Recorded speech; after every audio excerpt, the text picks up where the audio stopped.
Shah news में आपका इस्तकबाल है। ताज़ा तरीन खबरों के लिए देखते रहिए शाह न्यूज। 7,56,000 మంది ఉన్నారు। ఈ 7,56,000 మందికి సంబంధించి ఆరోగ్య భద్రత విషయంలో కానీ ప్రమాదాలు సంభవించినప్పుడు వాటికి సంబంధించిన విషయాల గురించి కానీ రాష్ట్ర కేబినెట్ చాలా కీలకమైన నిర్ణయాలు తీసుకోవడం జరిగిందని చెప్పడానికి సంతోషిస్తున్నాను। ప్రధానంగా ఈ ఉద్యోగస్తులు పెన్షనర్స్ కి ₹1 భారం కాకుండా వారి జేబు నుంచి ₹1 కూడా చెల్లించకుండా అదే రకంగా రాష్ట్ర ప్రభుత్వం నుంచి కూడా ఖజానా నుంచి అదనంగా ₹1 కూడా ఖర్చు కాకుండా గతంలో ఏ రకంగానైతే సింగరేణిలో జెన్కోలో ఇన్సూరెన్స్ సిస్టమ్ ద్వారా ఏ ఇన్సూరెన్స్ పాలసీ అమౌంట్ ఈ పెన్షనర్స్ ఉద్యోగస్తులు కట్టకుండా ఏదైనా దురదృష్టకరమైన సంఘటనలో ఎవరికైనా ప్రాణహాని జరిగితే ఆ కుటుంబానికి ₹1,25,00,000 వచ్చే విధంగా పాలసీని ఇచ్చే కార్యక్రమంతో పాటు 60 సంవత్సరాల లోపు ఏ ఉద్యోగస్తుడైనా సహజ మరణంతో చనిపోయినా వారికి రెగ్యులర్ బెనిఫిట్స్ తో పాటు అదనంగా ₹10 లక్షల వచ్చే స్కీమ్ ని రాష్ట్ర ప్రభుత్వం ఈ రాబోయే 2-3 రోజుల నుంచి అడాప్ట్ చేసే కార్యక్రమం ఒకటి సుదీర్ఘంగా చర్చించిన తర్వాత ఈ నిర్ణయం తీసుకోవడం జరిగింది। దీన్ని రాష్ట్రంలో ఉండే ఉద్యోగస్తులకి పెన్షనర్స్ కి శుభవార్తగా అది తెలియజేస్తున్నాం। అదే విధంగా ఏదైతే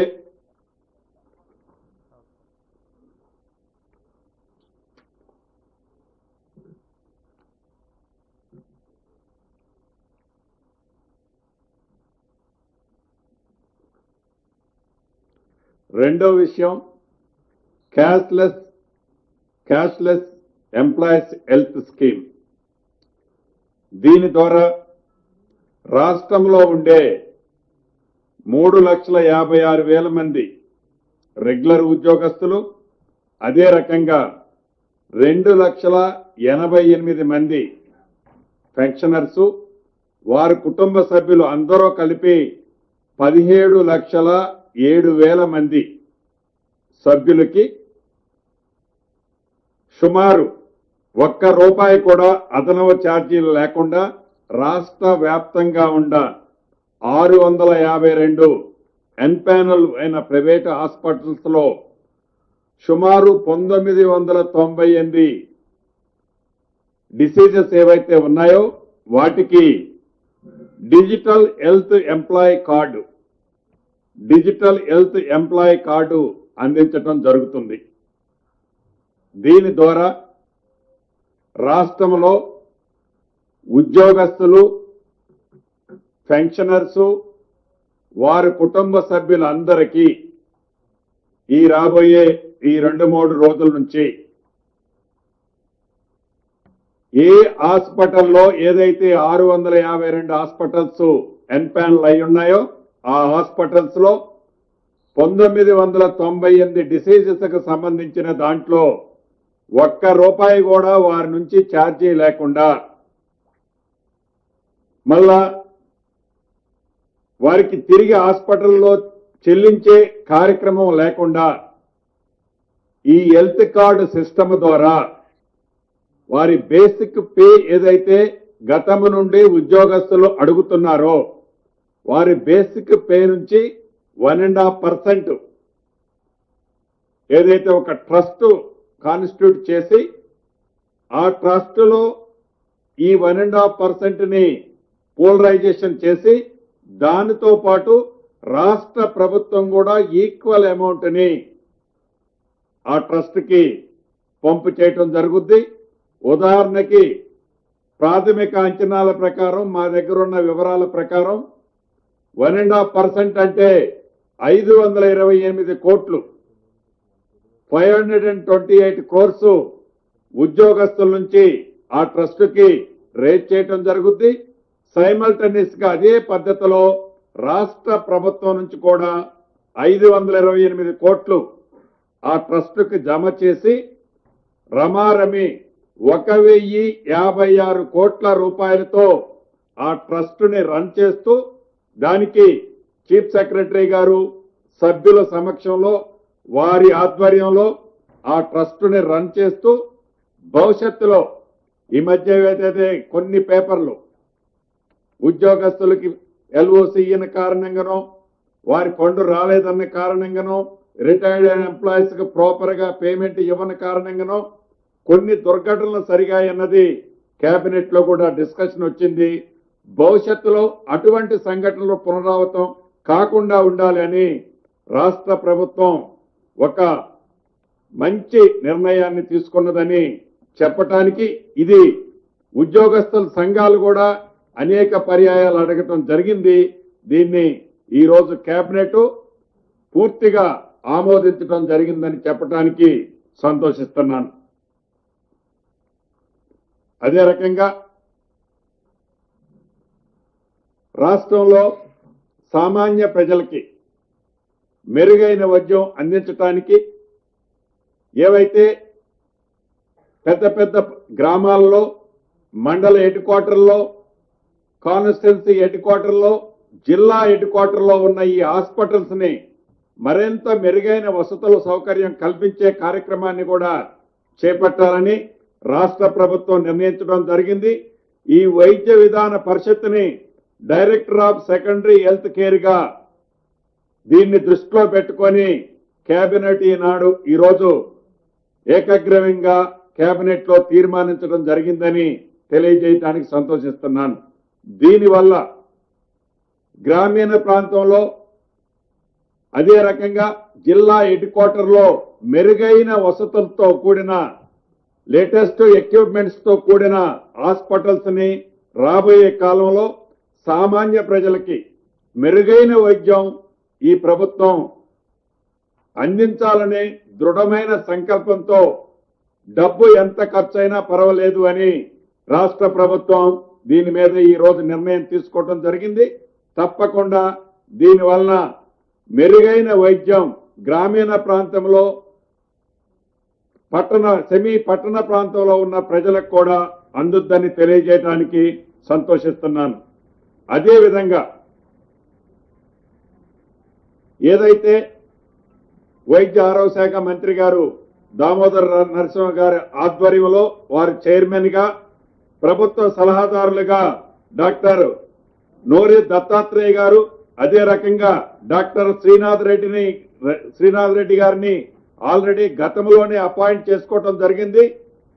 చైర్మన్ గా దామోదర రాజనరసింహ గారి ఆధ్వర్యంలో వీరిద్దరితో పాటు అదనంగా ఇంకొక 2 ఆఫీసర్స్ తో ఒక అత్యున్నత కమిటీని కూడా ఏర్పాటు చేసి మెరుగైన కాంక్రీటెడ్ ప్రపోజల్స్ తో ఒక ప్రపోజల్ ను కూడా హెల్త్ సెక్టార్ లో తీసుకురావాలని ఈ రోజు కేబినెట్ నిర్ణయించడం జరిగింది. తప్పకుండా ఈ దీర్ఘకాలిక వ్యాధులు ఏవైతే ఉన్నాయో ప్రధానంగా క్యాన్సర్ లాంటి దాంట్లో డాక్టర్ దత్తాత్రేయ గారు ఫేమస్ అన్నది మీ అందరికీ తెలుసు.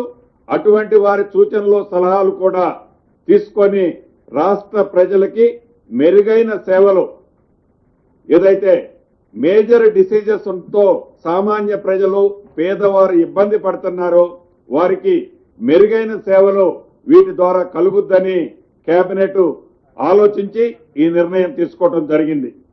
అదే రకంగా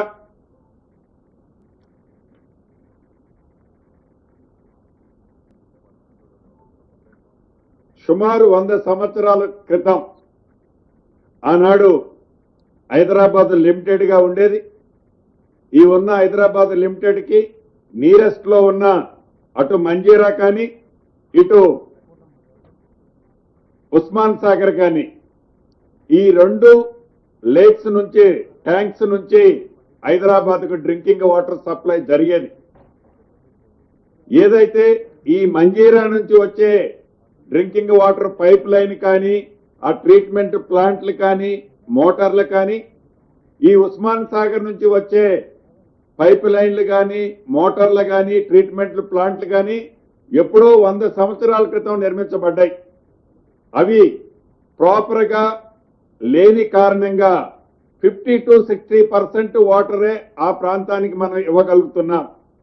దాన్ని దృష్టిలో పెట్టుకొని ఈ 2 పైప్ లైన్లకి డ్రింకింగ్ వాటర్ కి సంబంధించిన పైప్ లైన్లని కొత్త పైప్ లైన్లు విత్ వాటర్ ట్రీట్మెంట్ ప్లాంట్లతో సహా ఏర్పాటు చేసే అంశాన్ని కూడా ఈరోజు కేబినెట్ ఆమోదించడం జరిగింది.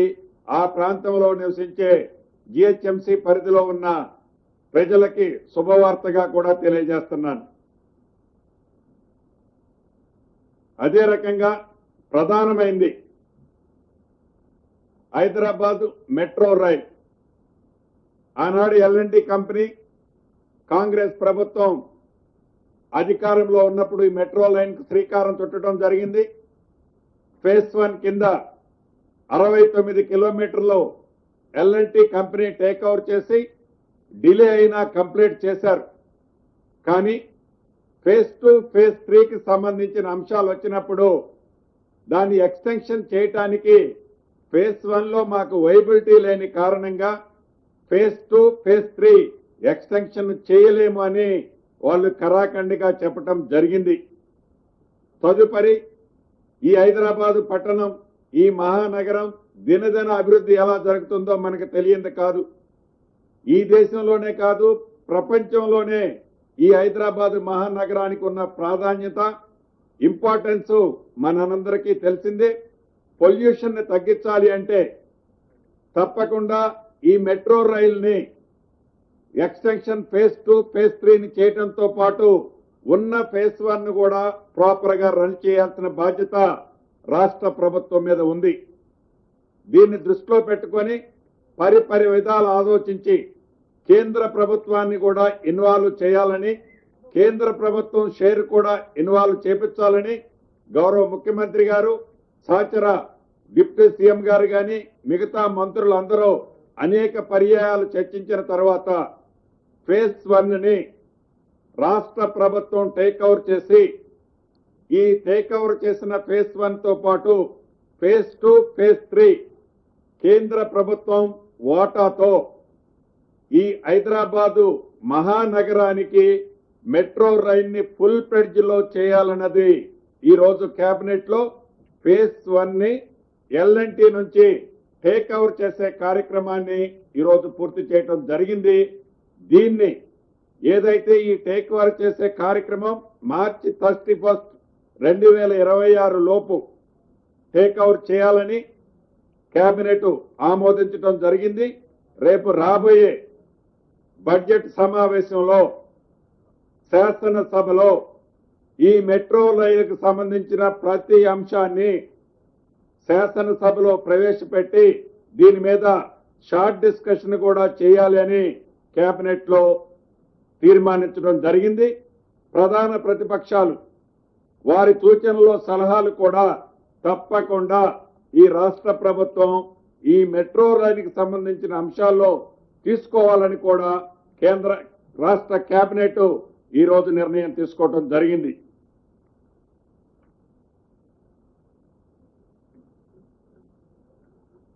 ఇప్పటికే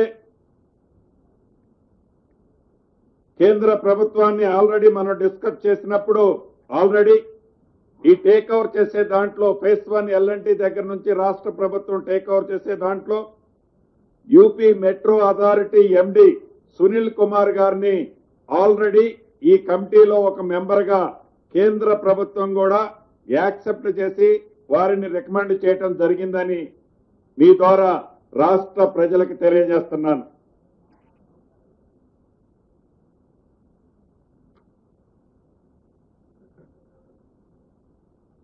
అదే రకంగా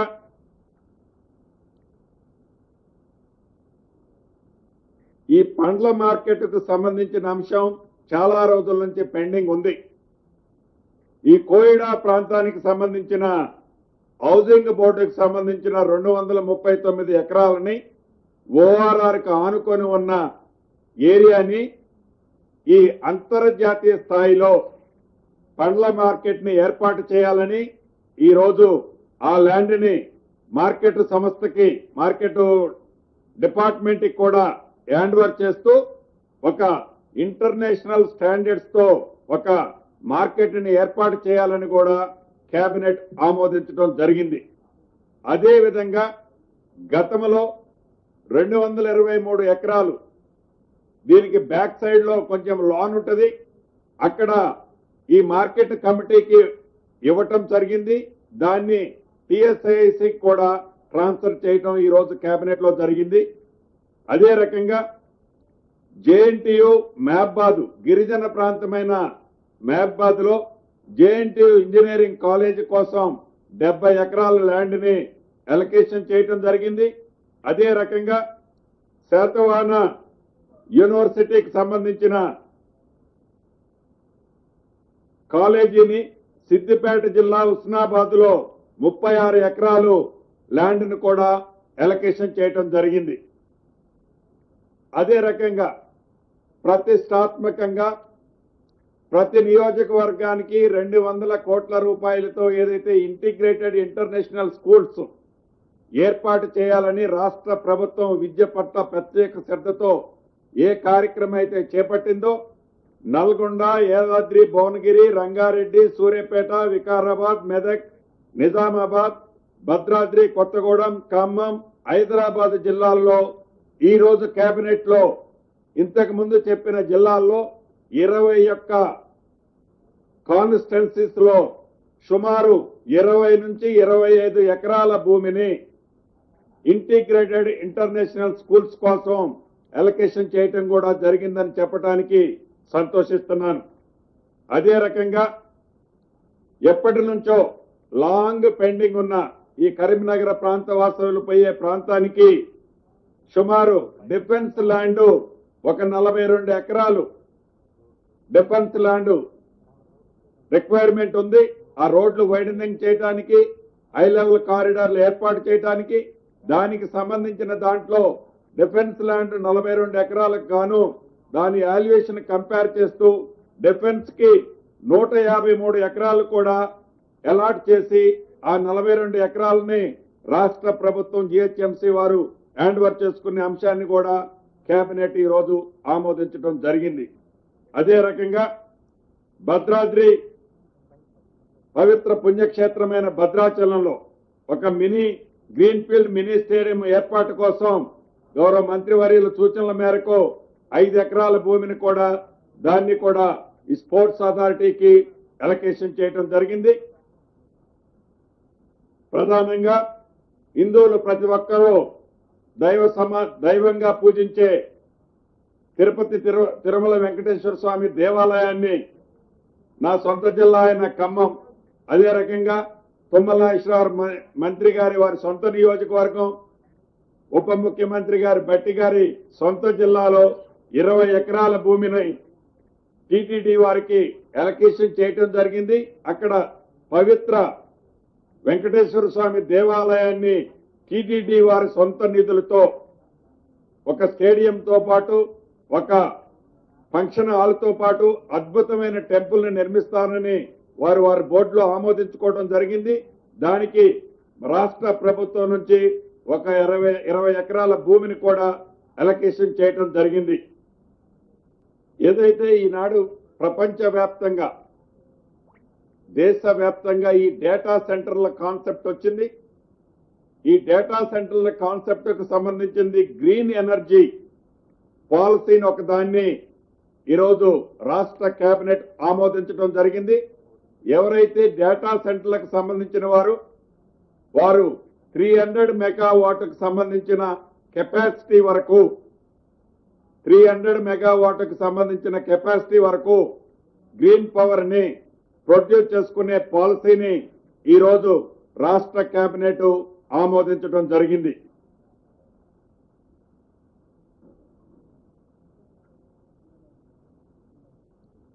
అదే రకంగా చివరగా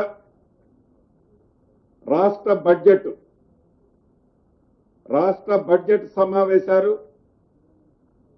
వచ్చే నెల మార్చి 16వ తారీఖున ప్రారంభం కానున్నాయి. మార్చి 16వ తారీఖు నాడు బడ్జెట్ సమావేశాలు స్టార్ట్ అవుతున్నాయి. మొదట గవర్నర్ గారి స్పీచ్ ఉంటుంది. మార్చి 20వ తారీఖు నాడు బడ్జెట్ ని శాసనసభలో ప్రవేశపెట్టి తర్వాత ప్రొసీజర్ అంతా కూడా జరగటం జరుగుద్దని కూడా ఈరోజు కేబినెట్ లో నిర్ణయం చేయటం జరిగింది.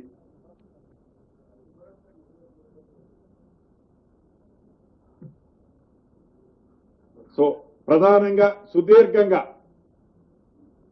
చాలా అంశాలు ఇవి కాకుండా ఇంకా చిన్న చిన్న ప్రభుత్వానికి సంబంధించిన ల్యాండ్ ఎలలేషన్ సంబంధించిన అంశాలు కొన్ని జరిగినాయి. ఇంటర్నల్ గా ఈ డిపార్ట్మెంట్ నుంచి ఆ డిపార్ట్మెంట్ కి ఇలా ఓవరాల్ గా మోర్ దాన్ 4.5 అవర్స్ సుదీర్ఘంగా రాష్ట్ర కేబినెట్ జరిగింది. ప్రధానంగా ఉద్యోగస్తులకు సంబంధించిన అంశాలు, వైద్యానికి సంబంధించిన అంశాలు, విద్యకు సంబంధించిన ల్యాండ్ ఎలకేషన్స్, రోడ్డు సెక్టార్కి సంబంధించిన అంశాలు, ముఖ్యంగా హైదరాబాద్కు తాగునీరుకు సంబంధించిన అంశాలు, మెట్రో రైలుకు సంబంధించిన అంశాలు, ఇవన్నీ కూడా ప్రధానంగా ఈరోజు రాష్ట్ర కేబినెట్ లో ఆమోదం చేయడం జరిగిందని చెప్పడానికి సంతోషిస్తూ సెలవు తీసుకుంటున్నాను.